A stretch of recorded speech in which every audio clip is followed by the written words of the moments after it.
सुग्रीव और बाली का महायुद्ध। प्रिय भक्तों, इस कहानी के पिछले भाग में आपने देखा कि बाली द्वारा राक्षस दुदुम्भी का वध करने के पश्चात दुदुम्भी के भाई मायावी ने अपने भाई की मृत्यु का बदला लेने के लिए बाली को युद्ध के लिए ललकारा। परंतु बाली के पराक्रम को देखकर मायावी जाकर एक गुफा के भीतर छिप गया और बाली भी उसका पीछा करते हुए उस गुफा के भीतर चला गया, जहां सुग्रीव ने अपने भाई बाली की रक्षा हेतु उस गुफा के बाहर पूरे 1 वर्ष तक पहरा दिया। परंतु जब 1 वर्ष बाद उस गुफा से रक्त की धाराएं बहने लगी, तब सुग्रीव को ऐसा लगा कि राक्षस मायावी ने उसके भाई बाली की हत्या कर दी है और सुग्रीव ने समस्त किष्किंधा नगरी को राक्षस मायावी के प्रकोप से सुरक्षित रखने के लिए गुफा के मुख को एक विशाल पत्थर से बंद कर दिया। परंतु वास्तव में वो रक्त की धारा मायावी के रक्त की थी, जिसका वध बाली ने किया था। और एक गलतफहमी के कारण सुग्रीव ने गुफा के द्वार को एक विशाल पाषाण से बंद कर दिया। और जब बाली मायावी का वध करके गुफा से बाहर निकलने लगा, तो उसने देखा कि किसी ने इस गुफा को एक बड़े पत्थर से बंद कर दिया है। बाली बहुत बलशाली था, इसीलिए बाली उस विशाल पत्थर को गुफा के मुख से हटाकर गुफा से बाहर आ गया। परंतु जब उसने देखा कि उसका भाई सुग्रीव वहां नहीं है, तो वो बहुत क्रोधित हुए और सीधे किष्किंधा नगरी जा पहुँचे, जहां उन्होंने सुग्रीव को राज सिंहासन पर विराजमान हुए देखा।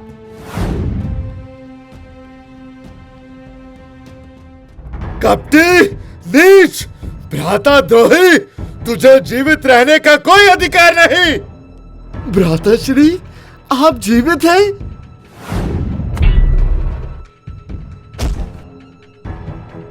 कपटी, नीच, छल किया है तूने मेरे साथ, भ्राता द्रोह किया है तूने। आज मैं तुझे जीवित नहीं छोड़ूंगा। सुग्रीव अपने भाई बाली को समझाने का हर संभव प्रयास करता है, परंतु बाली अपने क्रोध के आवेश में सुग्रीव की कोई भी बात नहीं सुनता और सुग्रीव पर निरंतर अपनी गदा से प्रहार करता रहता है। सुग्रीव किसी प्रकार अपने प्राणों को बचाते हुए किष्किंधा नगरी से भागता हुआ ऋषिमुख पर्वत पर जा पहुंचता है, क्योंकि समस्त पृथ्वी लोक पर ऋषिमुख पर्वत ही ऐसा स्थान था जहां बाली मतंग ऋषि द्वारा मिले श्राप के कारण नहीं जा सकता था। इसीलिए मात्र ऋषिमुख पर्वत ही सुग्रीव के लिए एक सुरक्षित स्थान था। लेकिन बाली ने सुग्रीव से बदला लेने के लिए क्रोध में आकर सुग्रीव की पत्नी रुमा को बलपूर्वक अपनी अर्धांगिनी बनने पर विवश किया। सुग्रीव अपनी पत्नी रुमा से अत्यधिक प्रेम करता था, परंतु वो भयभीत था कि वो किष्किंधा गया तो बाली उसकी हत्या कर देगा। इस कारणवश सुग्रीव अपनी पत्नी रुमा को भी बाली से नहीं बचा पा रहा था। वो अपनी पत्नी के लिए बहुत ही चिंतित था। ऋषिमुख पर्वत पर सुग्रीव के साथ उसकी रक्षा हेतु उसकी वानर सेना भी रहती थी। हनुमान जी और जामवंत जी सहित नल और नील भी सुग्रीव के सहायक थे। उसी समय श्री राम और लक्ष्मण जी भी कबंध और माता शबरी के कथन अनुसार सुग्रीव की तलाश कर रहे थे, क्योंकि माता शबरी ने बताया था कि ऋषिमुख पर्वत पर आपको सुग्रीव नामक एक कपि मिलेंगे, जो माता सीता को ढूंढने में आपके सहायक होंगे। इसीलिए श्री राम और लक्ष्मण जी सुग्रीव को खोजते हुए ऋषिमुख पर्वत पर जा पहुँचे। जब सुग्रीव ने श्री राम और लक्ष्मण को पर्वत पर आते देखा, तो उनको भय हुआ कि ये बाली के सहायक तो नहीं। तब हनुमान जी ने एक ब्राह्मण का वेश बदलकर श्री राम और लक्ष्मण जी के सम्मुख जाकर उनसे उनका परिचय जाना। तब हनुमान जी को ज्ञात हुआ कि ये तो प्रभु श्री राम और लक्ष्मण जी हैं, जो माता सीता को ढूंढने हेतु सहायता के लिए सुग्रीव के पास पहुँचे हैं। तब हनुमान जी श्री राम और लक्ष्मण जी को अपने कंधे पर बैठाकर सुग्रीव के पास जा पहुँचे। सुग्रीव के पास पहुंचकर प्रभु श्री राम ने सुग्रीव को अपनी व्यथा सुनाई और सुग्रीव की चिंता का कारण पूछा।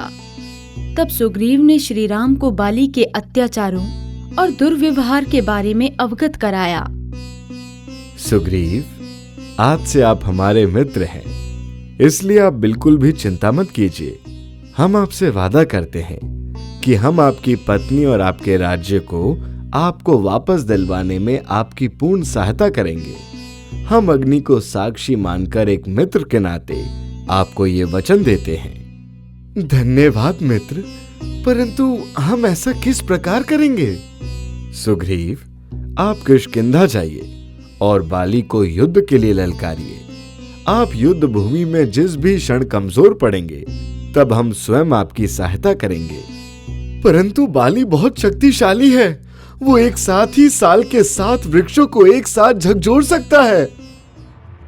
श्री राम ने सुग्रीव की इस बात का कोई उत्तर नहीं दिया, अपितु उन्होंने अपने धनुष से लक्ष्य साधकर तीर चलाया और शाल के 7 विशाल वृक्ष एक ही बाण से कटकर गिर पड़े। तब सुग्रीव को श्री राम की शक्ति का आभास हुआ और तब श्री राम को देखकर सुग्रीव को भी अपनी शक्तियों का आभास हुआ। वो अपनी पूर्ण शक्तियों को जागृत कर युद्ध के लिए तैयार हुआ। अपनी पूर्ण शक्तियों को जागृत करके सुग्रीव बाली को युद्ध के लिए ललकारने किष्किंधा जा पहुंचा। बाली, बाहर निकल दुष्ट! आज ये सुग्रीव स्वयं तुझे युद्ध के लिए ललकार रहा है। हिम्मत है तो मेरे समक्ष आ। इतने वर्षों बाद इस कायर में अचानक इतना साहस आ गया कि ये बाली को युद्ध के लिए ललकार रहा है। आज तो मैं इसे यहां से जीवित नहीं जाने दूंगा। आज तुझ कायर में मेरे समक्ष आने का साहस कैसे आ गया? बाली, आज मैं तुझे तेरे कुकर्मों की सजा दूंगा। तूने अपने बल से मेरी भार्या को अपनी पत्नी बनने पर विवश किया। नीच वानर, आज मैं तुझे जीवित नहीं छोड़ूंगा। जीवित तो आज मैं तुझे नहीं छोड़ूंगा। अपने अंत के लिए तैयार हो जा सुग्रीव। सुग्रीव और बाली के बीच भयंकर युद्ध छिड़ जाता है।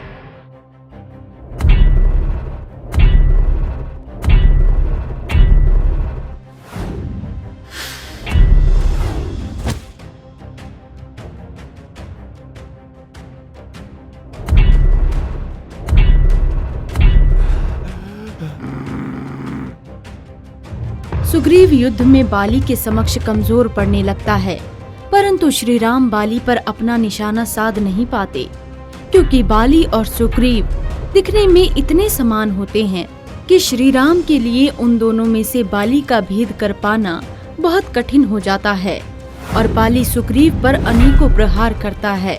सुग्रीव किसी प्रकार अपने प्राणों की रक्षा करता हुआ ऋषि मुख पर्वत पर आ पहुंचता है, जहां प्रभु श्री राम सहित लक्ष्मण जी और हनुमान जी भी ऋषि मुख पर्वत पर पहुंचते हैं। बड़ी अच्छी मित्रता निभाई आपने श्री राम। मेरी रक्षा का आश्वासन देकर आपने मेरे साथ ही छल किया। नहीं मित्र, हम तो स्वयं आपकी सहायता करना चाहते थे, परंतु आप और बाली दिखने में इतने समान हैं कि हमारे लिए आपका भेद कर पाना बहुत ही कठिन हो गया था। और यदि हम बिना पुष्टि के अपना बाण छोड़ देते तो वह आपको भी लग सकता था। हम इसी कारणवश आपकी सहायता करने में असमर्थ रहे, परंतु आप चिंतित ना हो। आप पुनः किष्किंधा जाकर बाली को युद्ध के लिए ललकारिए। इस बार हम अवश्य बाली का वध करेंगे। परंतु आप हम दोनों में किस प्रकार भेद करेंगे? आप उसकी चिंता ना करें। हम आपको ये पुष्प का हार पहनाते हैं। इससे हम आपको सरलता से पहचान जाएंगे। आप जाइए और बाली को पुनः युद्ध के लिए ललकारिए। श्री राम के कहे अनुसार सुग्रीव पुनः किष्किंधा जाकर बाली को युद्ध के लिए ललकारता है और बाली अपने पूरे क्रोध में गरजता हुआ महल के बाहर आता है। ये क्या बालकों की भांति क्रीड़ा कर रहा है मरकट? युद्ध करना है तो साहस से कर। यूं कायरों की भांति युद्ध भूमि से भाग कर किस साहस से परिचय करा रहा है बाली का? और पुनः बाली और सुग्रीव के बीच भयंकर युद्ध छिड़ जाता है। इस बार जब सुग्रीव बाली के समक्ष कमजोर पड़ने लगता है, तो श्री राम अपने बाण से निशाना साधकर बाली पर तीर चला देते हैं। श्री राम का बाण लगते ही बाली धरती पर गिर पड़ता है।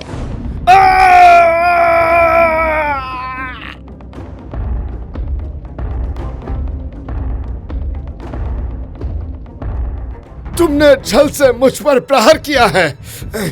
अन्यथा ऐसा कोई नहीं जो मेरे समक्ष आकर मेरा वध कर सके।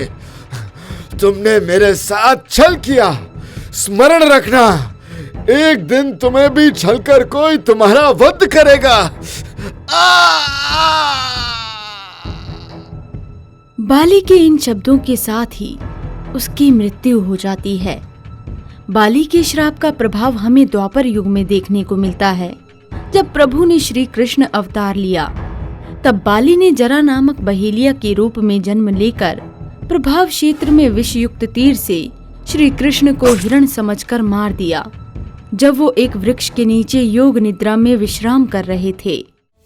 तो प्रिय भक्तों, आपने देखा कि किस प्रकार अन्याय का अंत करने के लिए प्रभु श्री राम को बाली का वध करना पड़ा, क्योंकि ब्रह्मा जी द्वारा मिले वरदान के कारण बाली को कोई पराजित नहीं कर सकता था।